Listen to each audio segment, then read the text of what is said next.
Hi, friends. How are you today? It's Karen. I'm here with another edition of the Oldish TV. And for the past week or so, we've been talking about happiness.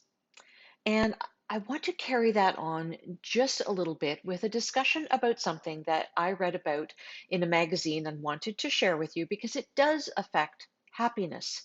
And that is the idea of rest. Now, first of all, I'm going to give full credit to Abilities Magazine because that's where I saw this article about rest. And in the article, 7 different kinds of rest were identified. I think I hadn't really thought about 7 different kinds. So when I was reading the article and learning about this, I knew I had to share it with you. So let's get started. The first one is one that we will all be very familiar with, physical rest. And whether that is passive rest, like sleeping or napping, or active rest. Did you know there was such a thing? Active rest, such as yoga or stretching, the kinds of things that help you circulate blood in your body, that help your body be more flexible. These are the kinds of things that are included with physical rest. That makes sense to me. If you get all tight and taut in your day, however that might go for you, being able to have a little bit of a session where you stretch or do an exercise like yoga or Tai Chi does help your body rest. So that is physical rest. Another obvious one is mental rest. We all need mental rest. So using techniques like frequent short breaks throughout the day, or perhaps keeping a notepad by your bed to jot ideas down. I'm going to be honest with you, and I've shared this with you before. I keep my phone by my bed, and if I come up with an idea in the middle of the night, something that I just need to get off of my mind, I'll tell Siri. I have to say it very quietly or else she'll hear me. Siri, you may have Google or Alexa, whatever you have, you just call out to them and tell them to save you a note. And just the downloading of that from my brain anyway onto something that I know is safe and secure, and I can go back and look at it the next morning or later in the day, whatever it happens to be. That gives my mind a break from the strain of knowing that I have to remember this thing and being afraid that I'm going to forget it. So that's a really good idea. A kind of rest that we have been hearing about a lot lately is sensory rest. And so that is the idea that you turn the screens off at a certain point before bedtime, be it an hour or 2 hours, and no TVs or computers or smartphones. I know, bad me, in the bedroom. Those kinds of things give you sensory rest. So if you give yourself a rest during the daytime by just sort of sitting back in your chair or your couch, wherever you happen to be, and close your eyes. Don't go to sleep. This isn't a nap. This is just giving your eyes a break from whatever is in front of you and has been there. So that sort of occasional resting of the eyes without napping gives you a bit of sensory rest. Now, they also note in the article that intentional sensory deprivation can start bit by bit to fix the overstimulation that we all get throughout every day. I feel too, especially these days, especially the last year and a half or 2 years, giving myself a rest from the news on TV, the constant chatter of the world. So much of it is negative. And as I process this in my mind, those mind discussions have a way of carrying on much longer than I really intended. So I do find that turning the news off benefits me a lot. And I'm quite a news hound. I have always been very addicted to news on television, news on the computer, newspapers, just getting the news and working through the bits and pieces. And I'm really understanding more and more how that is not benefiting me. So that's a really good thing. The fourth type of rest is creative rest. For those of us who spend our days solving problems and coming up with new ideas, this is a really good kind of rest to have. And the creative rest that you give your mind is actually suggested to be dipping into creativity.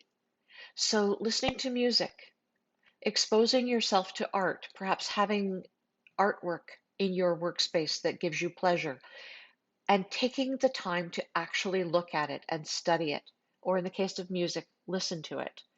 Going outside for a walk, into nature, because nature is ever changing. And if you try to see things that you've never seen before, you will, especially this time of year. I have so many friends and acquaintances on Facebook who are constantly publishing posts that have pictures of their gardens blooming or the fox that they've all been watching in the neighborhood or the baby birds. Those kinds of things give your mind a really interesting rest and help you to see the world in a different way. The fifth type of rest is emotional rest. I find this one particularly important. Women especially have been raised to be people pleasers. Men can fall into that trap too. So, guys, you don't get off the hook on this one. But, giving ourselves the time to step back from doing what others expect and doing what will make others happy is a rest for us. Now, at the very least, learning not to say yes quite as quickly as we do. Somebody asks something of us and we say, oh, sure, I can do that. Yes, I'll take that on. Learning to just take a beat and say, let me give that some consideration. Let me check my calendar.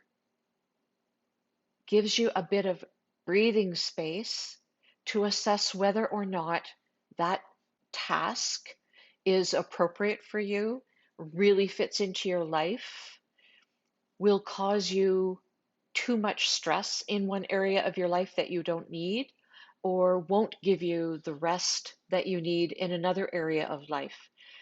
At the very least, you can decide whether adding this to your schedule is something that will benefit your time with your partner, your time with your children or your grandchildren.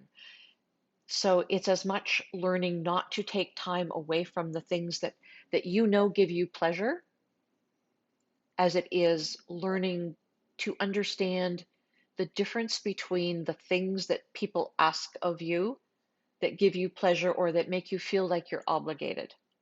Do you understand? Okay. Social rest.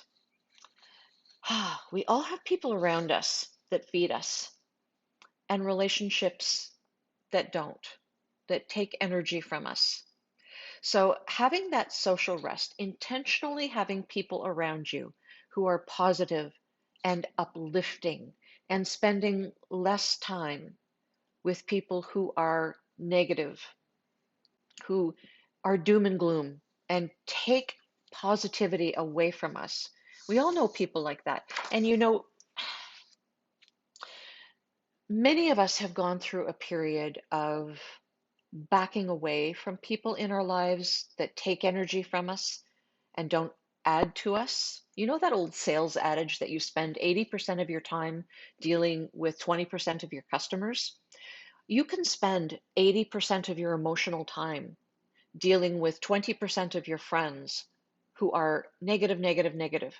And that 80% of your time is what you want to try to cut down so that you end up spending 80% of your time with things and people who make you truly happy and fulfilled. Last but not least is spiritual rest. Now, whether you are the sort of person who needs to feel those kinds of connections to a greater extent than some others, I think this is something that we can all benefit from. Encouraging that deeper sense of belonging and connecting and purpose in our lives. We've talked a lot about purpose here and having a purpose. having a purpose that makes us happy and be fulfilled. Some of you may find that deeper connection through prayer, others through meditation, others through volunteer activities in your community. I know that many of you have written to talk about the satisfaction you feel with the volunteer activities that you have, working on a project that just fills your soul, feeds you, as opposed to takes away from you. So there are the 7 kinds of rest that each and every one of us needs. And I hope that this is something that you will maybe listen to and then maybe go back to and listen again and make sure that you are having all 7 of those kinds of rest in your life, not just today, but every day. Until next Wednesday at 12 noon, I bid you adieu, and I hope that you will take care of one another, take care of yourselves, take care of one another in your own family and in your immediate friend circle, the people who feed you. Please do remember that it takes a village to age a senior. Bye, everyone.